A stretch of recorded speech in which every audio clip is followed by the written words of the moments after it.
Antropología, sesión 1, panorama general y definiciones básicas. Y este es el gran problema. La insignificancia del hombre frente al mundo y el universo y el hecho de ser tan únicos llevan al hombre a preguntarse cómo buscar su propia identidad. Mira al interior e indaga por su fin último, el sentido de su existencia. Para eso se pregunta quién es el hombre, para qué, el porqué de su proyecto de vida. Pero el estudio se sigue complicando,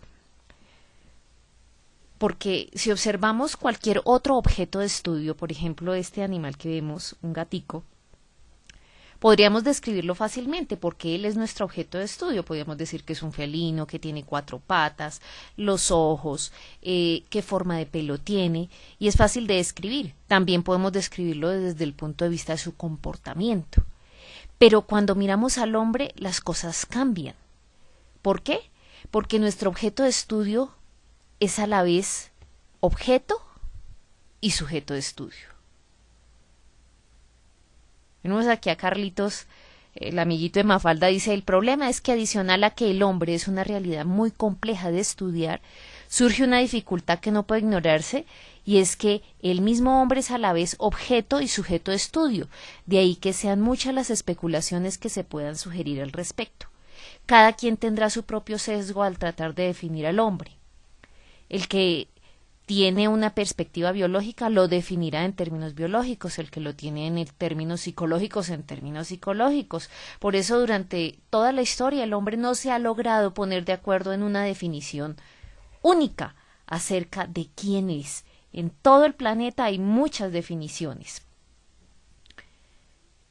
De todas formas, pues después de tantas especulaciones se ha logrado por lo menos entender que la antropología es un tratado o ciencia que busca o trata de definir al hombre, pero que no puede hacerla sola. Es tan complejo su estudio que requiere de muchos aspectos. Deberíamos estudiar, en dado caso, el hombre y sus obras, porque hace parte de lo que es el hombre, y estudiar su historia. Estudiar lo biológico, la parte social, la parte biológica, mental, hábitos, costumbres. Todo eso haría parte. Por lo cual, en nuestro módulo de antropología no nos vamos a dedicar a ello porque sería demasiado extenso. Y nuestra idea es entender de dónde viene. Orígenes es realmente nuestro foco. La antropología cultural implicaría estudiar muchas culturas, luego no lo vamos a ver aquí. Lingüística antropológica es una parte muy interesante, es una de las ramas de la antropología, pero no la vamos a manejar. De hecho, usted verá una materia que tiene que ver con lingüística. Forense, bien interesante el campo del forense, algunas cosas podremos ver sobre todo en el área de fósiles. Física o biológica, en algunos aspectos lo trataremos, y obviamente la arqueología, que es la que de pronto uno más relacionaba inicialmente con la antropología, pero todas estas serían ramas de la antropología.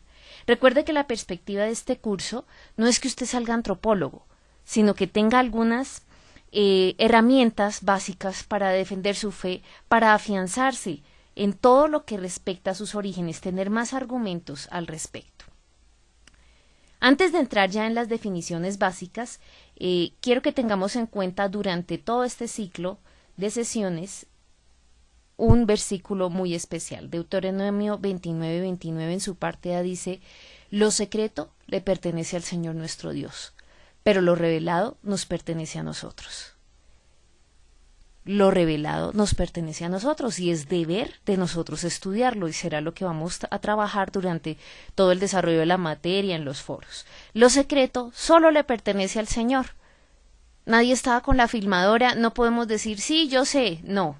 Hay cosas que no vamos a especular, sino lo que realmente la ciencia ha evidenciado y lo que el Señor en las Escrituras nos ha mostrado. Siguiendo entonces en esta aventura que vamos a comenzar el día de hoy, emprendamos este viaje teniendo en clara la terminología que vamos a utilizar. Supuesto o postulado. Un supuesto es una afirmación dada como cierta y no comprobada directamente durante la actividad científica particular, explicada como supuestos básicos, supuestos experimentales o supuestos teóricos. Se pueden utilizar o no términos con referentes directamente observables. Es común que leamos en algunos periódicos o cuando vemos algún programa de televisión expresiones como esta. Se supone que este organismo vivió en tal época. Ojo, miren que me están hablando de un supuesto. Yo puedo ir a un supermercado y me encuentro con alguien y se supone que esa persona iba a comprar algo, pero no necesariamente. No hay una evidencia de fondo, puede haber muchas coincidencias. Para hablar ya de evidencias tengo que referirme a otros términos, pero cuando hablo de supuestos, puede ser que muchas cosas me den indicios y yo puedo llegar a unas conclusiones, pero no hacen parte de un método comprobado científico. Entonces, ojo, porque en las teorías hay muchos supuestos. Observación. Mire aquí la diferencia. Observación es una experiencia perceptiva de un hecho o un registro escrito o hablado, como comunicación, dice a uno mismo o a otro, de una conciencia, o sea, es una percepción de un objeto, lo que yo estoy percibiendo con mis sentidos, dice, o acontecimiento en el marco espacio-temporal. Si yo hago una observación, tengo que limitarme a los hechos reales, a lo evidente, no puedo llegar a otras conclusiones, la observación se limita a lo que puedo medir y observar. Usted ve aquí en una imagen el cuerpo humano, entonces, bueno, que lo medible, que tiene tantos huesos, que tienen tales dimensiones. No puedo llegar a más conclusiones, la observación solo me permite una percepción. Si yo quiero llegar a otros términos, entonces ya puedo hacer otro tipo de argumentos, de buscar nuevas conclusiones, tengo que tener otros elementos del mismo método científico. Cuando yo sí he hecho un proceso detallado de observación, de análisis, ¿cierto? He buscado evidencia, ya puedo, ahí sí estructurar lo que se llama una hipótesis, que es muy diferente a un supuesto. La hipótesis hace parte de una respuesta provisional, pero no, tampoco ha sido sometida a prueba.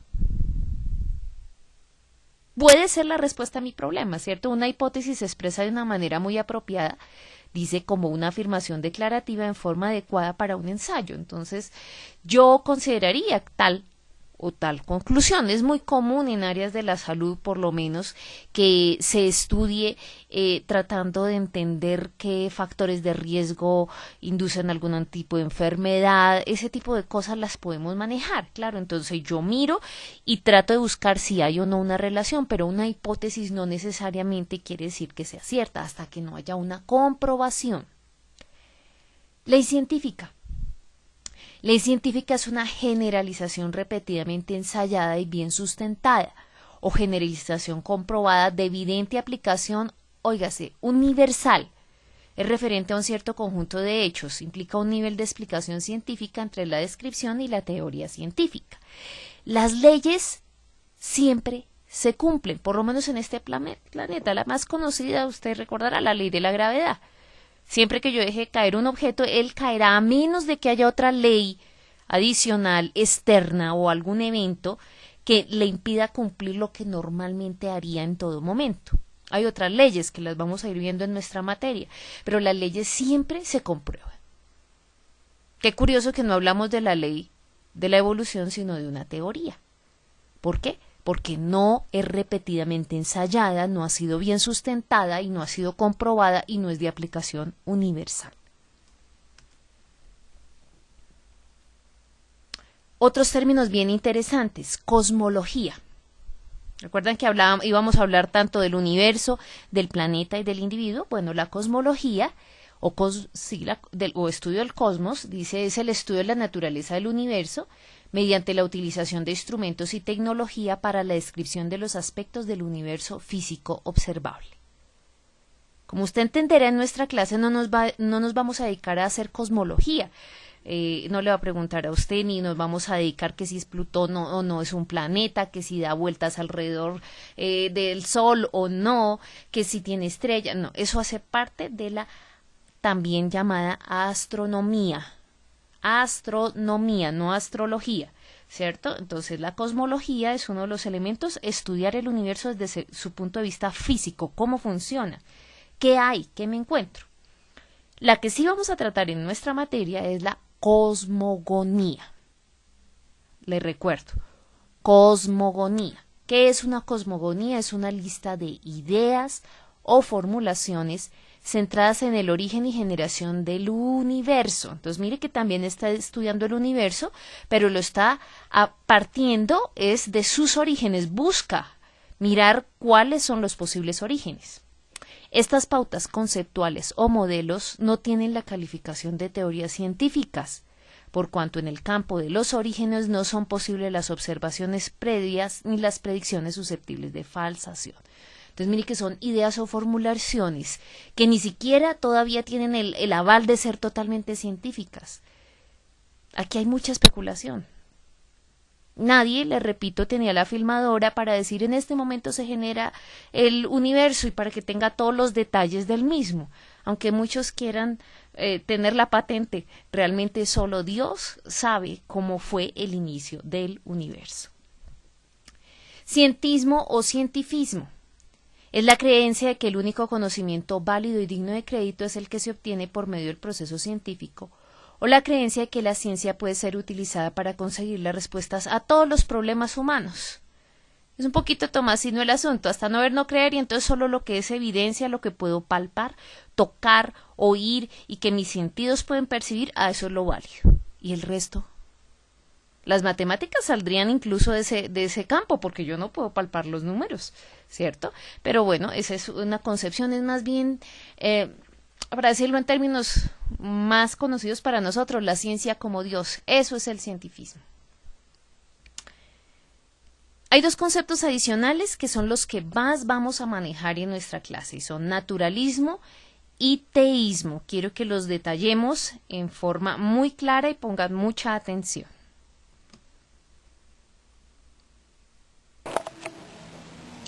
Otra consideración importante que debemos tener en cuenta dentro de las definiciones que vamos a manejar durante toda nuestra clase son estas dos: naturalismo y teísmo.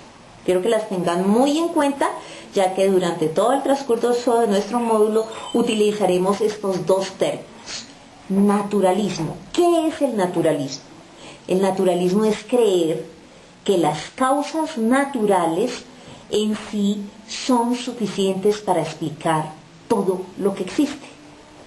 ¿De dónde viene el mundo? De la madre naturaleza.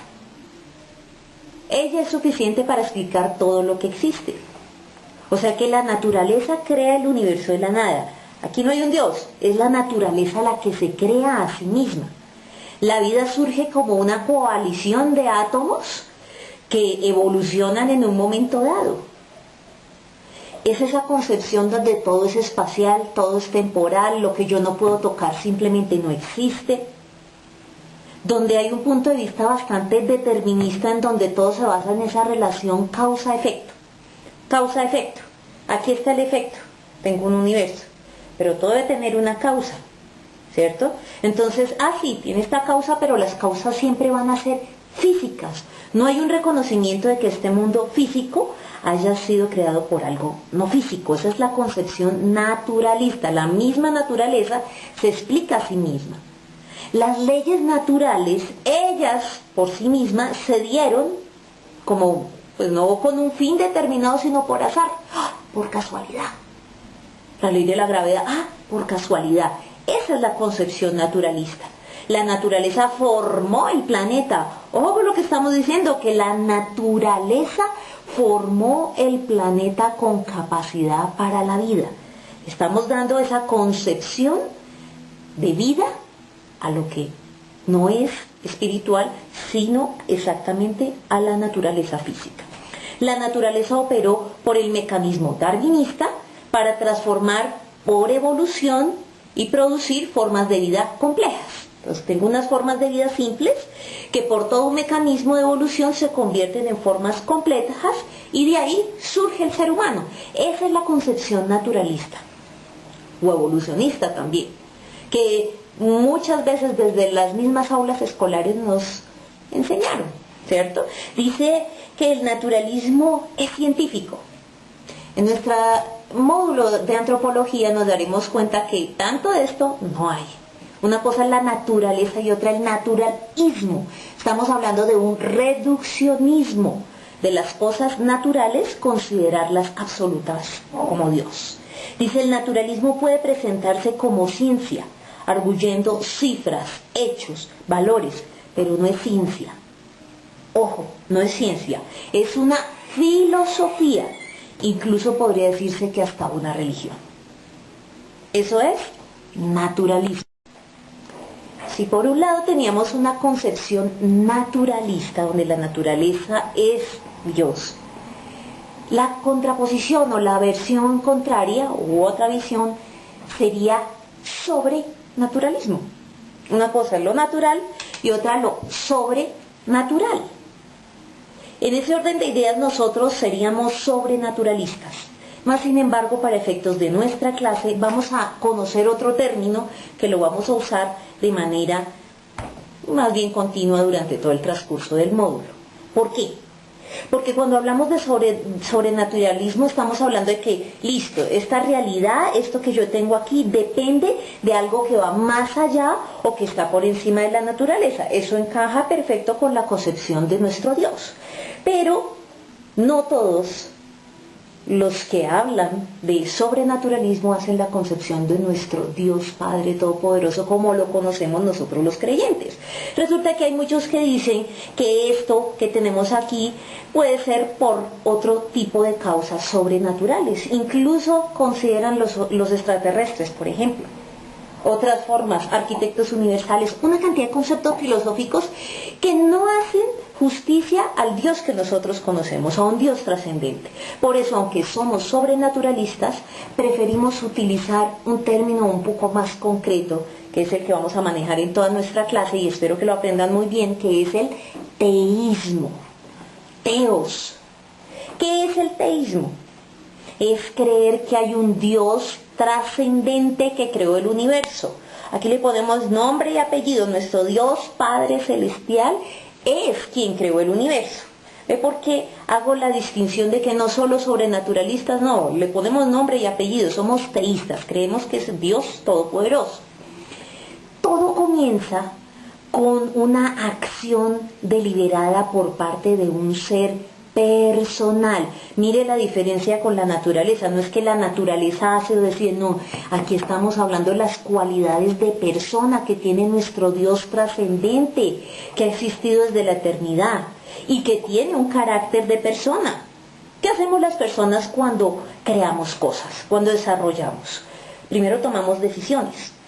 ¿Será que la naturaleza como tal toma decisiones? No. Eso es una actividad que pertenece a las personas. Dios toma decisiones. Traza un plan. Se hace con un plan y un diseño. ¿Será que este universo y este planeta que tenemos tan rico y nosotros como ser humano no tenemos un diseño? ¿Cómo nos vemos? ¿Como producto del azar o somos diseñados?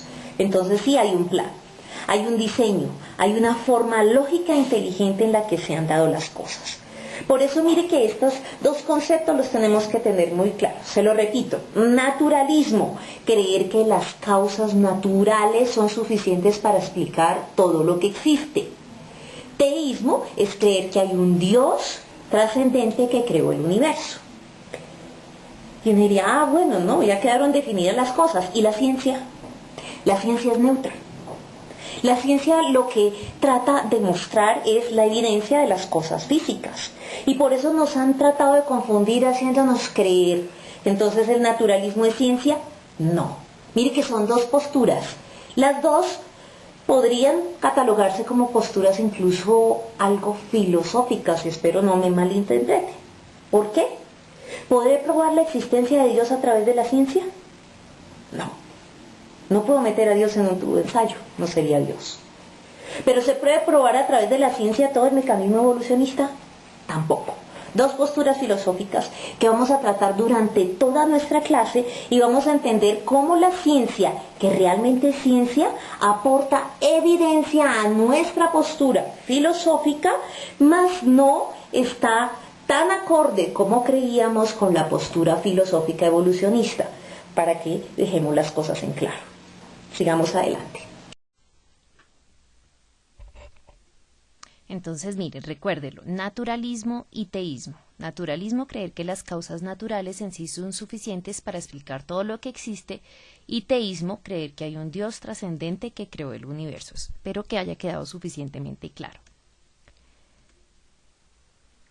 Ya para terminar nuestra lección, quiero que recuerde lo que dice Romanos 1, 19, 20, donde dice, me explico, lo que se puede conocer acerca de Dios es evidente para ellos. ¿Para quién? Para todos, para los científicos, los evolucionistas, nosotros los creacionistas, pues Él mismo se lo ha revelado, porque desde la creación del mundo, las cualidades invisibles de Dios, su eterno poder y su naturaleza divina, se perciben claramente a través de lo que Él creó, de modo que nadie tiene excusa.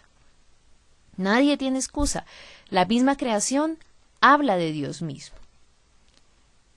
Esta otra reflexión me parece bien interesante, la hace el rabino Joseph Beaton, recuerde que es un rabino, dice, la ciencia analiza datos, el judaísmo enseña valores, la ciencia pregunta cómo y la Torá se cuestiona por qué. Hubiese sido un despropósito que el Todopoderoso nos revelara en su Torá todo aquello que los humanos podemos descubrir por nuestros propios medios. Lo dice de una forma bastante graciosa, es decir, Dios no nos iba a hacer la tarea, por eso le dijo al hombre, mira la tierra, llénala, sojúzgala, domínala, haz ciencia, es responsabilidad del hombre hacer ciencia. En la Biblia no podemos encontrar el detalle cómo se le pusieron las alas al pajarito, no, ese no es su foco. El foco de la Biblia es enseñarnos la relación del hombre, ¿cierto? Cómo debe ser con Dios. Ese es el propósito. Para el resto está la ciencia y el hombre ha venido desarrollándola. Joseph Beaton dice además, añade, cuando los comentaristas bíblicos quieren subrayar el dato más importante y relevante que nos transmite, por ejemplo, el primer versículo de la Torá, en el principio creó Dios los cielos y la tierra, todos aceptan que el mensaje principal es el concepto Dios. Es decir, que el mundo es la creación de Dios y no una feliz casualidad cosmológica, sino es por casualidad o por azar. ¿Cuándo y cómo exactamente fue creado el universo? No es un tema de trascendencia existencial, por lo menos no para nosotros. No sería esperar entonces que el relato bíblico se detuviera a brindarnos los detalles de la creación.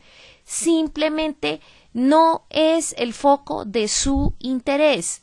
La Biblia, le repito, tiene otro foco.